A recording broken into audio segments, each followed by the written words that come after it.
I've been a trash collector for 6 years. Most people don't look at us.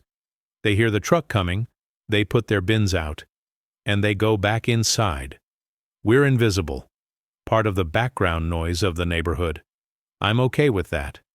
I wake up at 4:30 every morning, kiss my wife Rachel while she's still sleeping, and drive to the depot to start my route. By 6 a.m. I'm on the truck with my partner Ryder, collecting garbage from the wealthiest neighborhood in town. Kenwood, mansions, manicured lawns, gates, security cameras. The kind of houses where people have housekeepers and drivers and probably don't even take their own trash out. I don't resent them. I just do my job. But 2 years ago, everything that mattered to me ended. And I've been going through the motions ever since. Before we go further, where are you watching from? Share in the comments below. And if you want more beautiful stories about hope and unexpected connections, hit that subscribe button and notification bell so you never miss our next story. My son Caleb died when he was 4 years old. Leukemia. He was diagnosed at 3. We thought we had more time. The doctors were optimistic at first. Rachel and I did everything: chemo, clinical trials, every treatment we could afford, and some we couldn't. Caleb was brave, braver than I ever was. He smiled through the worst of it, made jokes with the nurses, held my hand during the hard nights. I used to bring my guitar to the hospital, play for him when he couldn't sleep, sing "You Are My Sunshine" because it was his favorite. He'd hum along. Even when he was too weak to talk, he'd hum. And then one day, he stopped humming. He died on a Tuesday morning. Rachel was holding one hand, I was holding the other, and the last thing I sang to him was that song. I haven't touched my guitar since. Rachel tried to get me to play again, gently. She'd leave it out sometimes, suggest I pick it up. It might help, she'd say quietly, to remember him. But I couldn't. Every time I looked at that guitar, I heard Caleb humming, and the silence that came after. So I worked. I worked long hours, extra shifts when I could get them, anything to stay busy, anything to not think. Rachel understood. She was grieving too, but she grieved differently. She talked about Caleb, kept his photos up, visited his grave every week. I just worked. It was a Tuesday morning in late September. Ryder and I were on our usual route through Kenwood. Big trash day. We pulled up to a massive stone mansion on the corner of Irving Avenue, one of those houses that looks like it belongs in a magazine. I hopped off the truck to grab the bins, and that's when I saw her, a little girl, maybe 7 years old, standing at a second-floor window, just staring. She wasn't waving, wasn't smiling, just staring down at the street with this hollow, empty look. Something about her made me stop. "You good?" Ryder called from the truck. Yeah, I'm good." I grabbed the bins, emptied them, got back on the truck. But I kept thinking about that girl. The next week, she was there again. Same window, same empty stare. I waved. She didn't wave back. "You know that kid?" Ryder asked. "No, just thought I'd be friendly." "Friendly to a rich kid who probably doesn't even notice us? Man, you're too nice." Maybe, but I kept waving anyway. Week after week, I waved. She never waved back, but she was always there, watching. I started to wonder about her. Why she was always alone at that window. Why she looked so sad. One day, I asked Ryder if he knew anything about the house. "That's the Barton place," he said. "Hudson Barton, big shot CEO, investment firm or something, loaded." "He got a kid?" "Yeah, daughter, I think. Heard she's got some kind of condition. Doesn't talk or something." My chest tightened. Doesn't talk. That's what I heard. Some kind of disability. My girlfriend is a receptionist at a clinic where they take her all the time. I looked up at the window. The girl was there.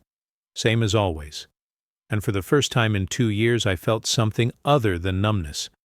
I felt connection. That night, Rachel noticed I was quieter than usual. "You okay?" she asked over dinner. "Yeah, just thinking." About what? I hesitated. There's this girl on my route. She's always at the window, watching. She doesn't talk. Rachel looked at me carefully. You thinking about Caleb?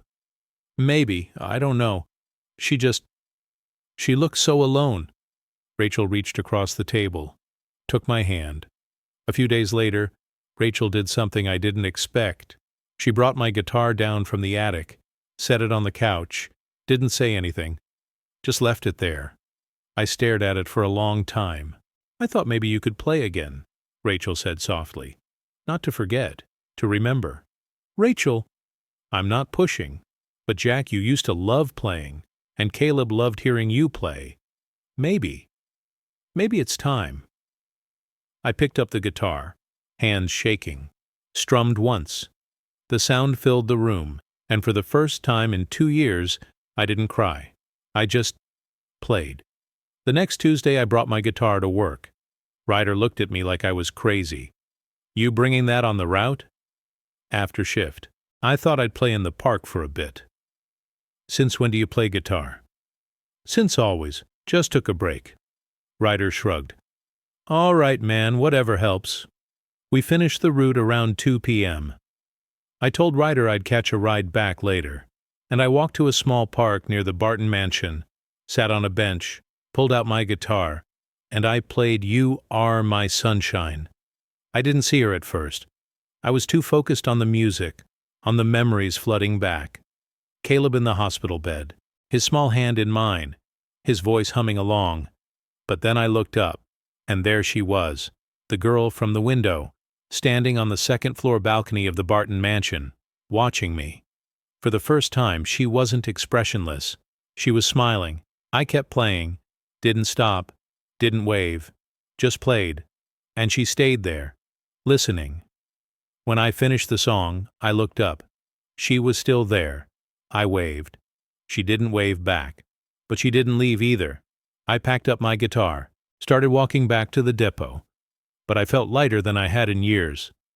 The next week I came back. Same park, same bench, same song, and she was there again, on the balcony, listening. This time, when I finished, I saw something I didn't expect. She was swaying, just slightly, moving to the music. Ryder had said she didn't talk, but she could hear, she could feel. I played another song, then another. She stayed the whole time. On the third week, something changed. I was halfway through You Are My Sunshine when I heard it, humming, faint, barely audible. But there, I stopped playing, looked up. The girl was humming, eyes closed, swaying gently. My hands started shaking. It was the same hum, the same melody, the same way Caleb used to hum when I played for him. I kept playing, voice cracking as I sang, and she kept humming. I didn't notice the man standing behind her until the song ended. Tall, mid-40s, expensive suit even though it was a Saturday, arms crossed, glaring down at me. He pulled the girl back from the balcony, shut the door, and I knew I'd just crossed a line. 10 minutes later, a black SUV pulled up next to the park. A man got out, not the one from the balcony. Older, looked like security. Mr. Barton would like a word with you. Mr. Barton? The owner of the property you've been loitering near. Come with me. I hesitated. Am I in trouble? Just come with me. The Barton mansion was even more impressive up close. Marble floors, crystal chandeliers, art on the walls that probably cost more than my house. The security guy, Gerald, he said his name was, led me to a study. And there he was, Hudson Barton, the man from the balcony. He didn't offer his hand, didn't smile. Just looked me up and down like I was something unpleasant he'd stepped in. You're the trash collector? Yes, sir, Jack Brooks. And you've been playing music outside my home, for weeks. I didn't mean any harm. I was just what? Loitering? Stalking my daughter? No, your daughter seemed to enjoy the music. I thought. You thought what, exactly? Hudson's voice was cold, sharp. Was that some kind of trap to her? No, sir. I'd never do anything to hurt a child. I'm a father, too. It's just that I heard she doesn't speak, and I thought, you thought that you, a garbage man, could help my daughter? Do you have any idea how much I've spent on therapists, specialists, the best doctors in the country? No, sir. Hundreds of thousands of dollars, and you think a cheap guitar and some folk songs are going to make a difference? I met his eyes. I think music reaches places words can't. Get out. Mr. Barton, get out. If I see you near my property again, I'm calling the police. I left, walked back to the depot, got a ride home. Rachel could tell something was wrong. What happened? I met the girl's father. He told me to stay away. Oh, Jack. He called me a garbage man, like that's all I am. Rachel pulled me close. You're not just anything. You're kind. And you saw a little girl who needed kindness. He doesn't want me near the property. Then respect that. But Jack. What you did, playing for her, that was beautiful. Don't let him take that away from you. I didn't go back the next week, or the week after, but I couldn't stop thinking about her, about the way she hummed, the way she moved to the music, the way Caleb used to. 3 weeks later, I got a call. Unknown number. Hello? Is this Jack Brooks? Yes, who's this? This is Dr. Kimberly Monroe. I'm Vivian Barton's therapist. My heart started pounding. Is she okay? She's fine, but Mr. Barton asked me to reach out. Vivian has been different since you stopped coming. She stands at the window, waiting. She won't eat, won't sleep well, and yesterday she hummed. She hummed? For the first time in years, she made a voluntary sound. I'm happy to hear it. Vivian has been nonverbal since she was 3 years old, severe selective mutism stemming from traumatic experience. She witnessed her mother's death in a car accident 4 years ago, stopped speaking immediately afterward. I didn't know. Most people don't. Mr. Barton doesn't talk about it. But Mr. Brooks, I've been working with Vivian for 2 years. We've tried play therapy, art therapy, equine therapy, EMDR, medication. Nothing has produced voluntary vocalization until you. Why are you telling me all of this?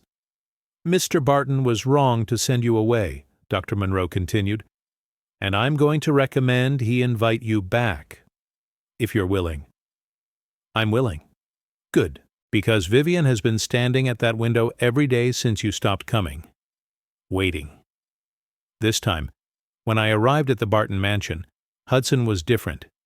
Still stiff, still formal, but not hostile.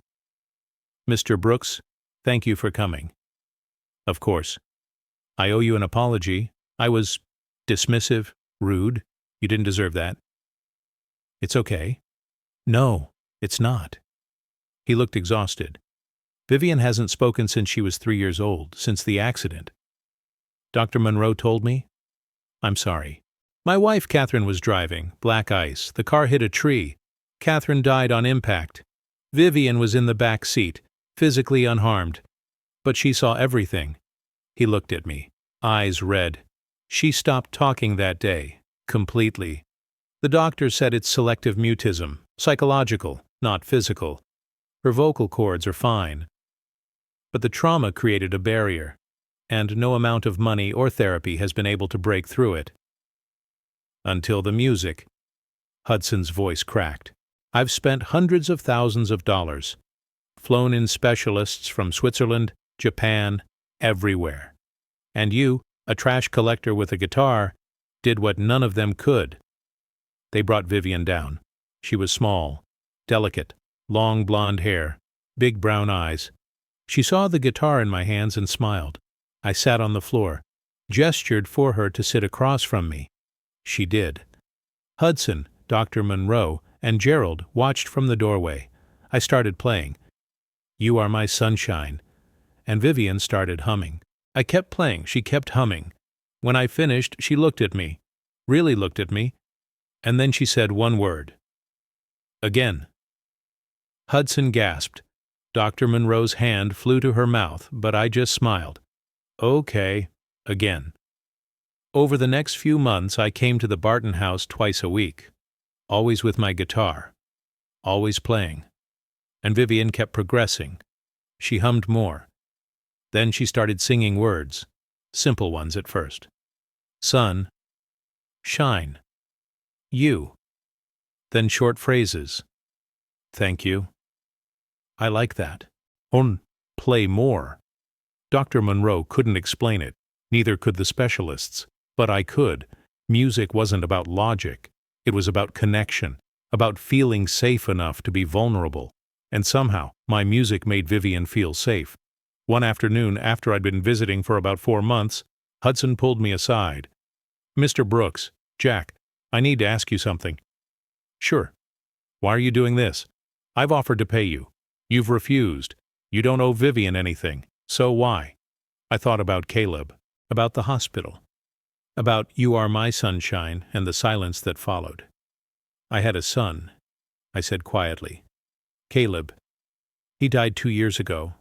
Leukemia. He was 4. Hudson's face softened. "I'm so sorry. I used to play for him in the hospital. When he was too sick to talk, music was the only thing that reached him. And when he died, I thought that part of me died too. That's why you wanted to help Vivi." When she hummed that first time, I realized Caleb's music didn't die with him. It's still here, still helping, still reaching kids who need it. Hudson's eyes were wet. "Thank you for seeing her, helping her, for being patient when I was awful to you." "You weren't awful. You were scared. I get it.